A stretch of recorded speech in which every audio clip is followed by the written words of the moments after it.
To conquer Middle-earth without an army, Sauron forged the Rings of Power. He handed these artifacts to the leaders of elves, men, and dwarves, planning to slip into their minds and command them from afar. For the Dwarven kings who received 7 of these rings, the spell was supposed to act exactly as it did on mortal men. The dark magic was engineered to slowly strip away their physical forms, dragging them into the spirit realm as enslaved wraiths. But Sauron misunderstood the biology of his targets. The dwarves were not children of Ilúvatar like men or elves.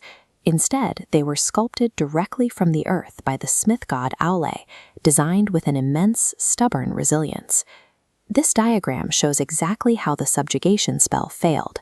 When Sauron's dark energy attempted to pierce the minds of the dwarf lords, it shattered against their stone-forged willpower.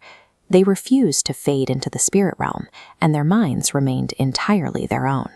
Trapped within the wearers and unable to execute its primary function, the spell mutated. The dark magic had nowhere to go, so it twisted into a severe, uncontrollable psychological pathogen.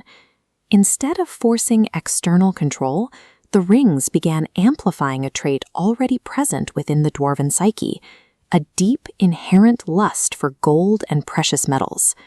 During the incubation phase of this pathogen, the 7 rings functioned like supernatural magnets. They pulled immense riches into the mountains, generating hordes of wealth that dwarfed anything previously seen in Middle-earth. As the piles of gold grew, so did the psychological rot.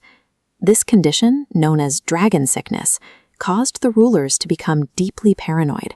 They isolated themselves in their halls, consumed by an obsessive, hoarding love for their own treasure.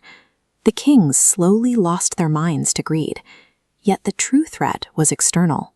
These massive concentrations of unnatural wealth began to act as a biological beacon, broadcasting a signal across the continent.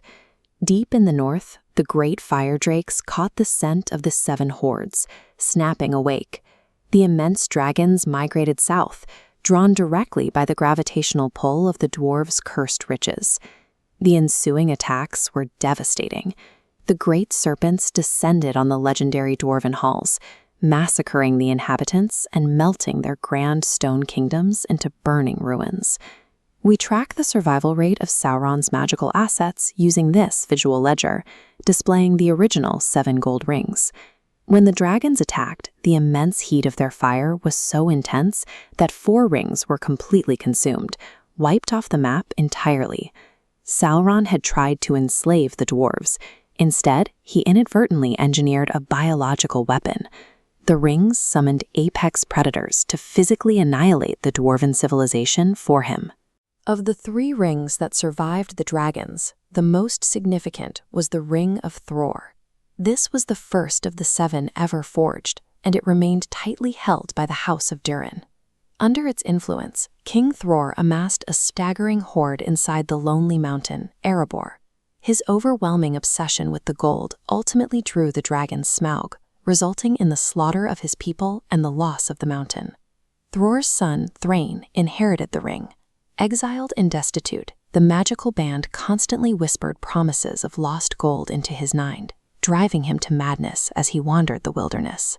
Smaug took their home, but the Ring of Thror proves the dragons were only a secondary mechanism. The psychological rot of the rings alone was potent enough to dismantle the greatest dwarven house from the inside. During his erratic wandering, Thrain was hunted down.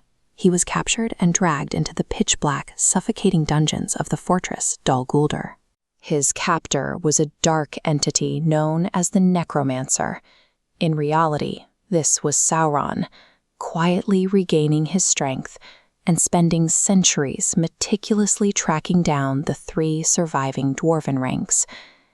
To reclaim his property, Sauron did not use a spell. He physically tortured Thrain, severed the top of his index finger, and pried the final gold ring from his broken hand. Sauron's original spell to conquer the minds of the dwarves was an absolute failure, yet his corrupted magic succeeded in ensuring their complete physical and psychological ruin.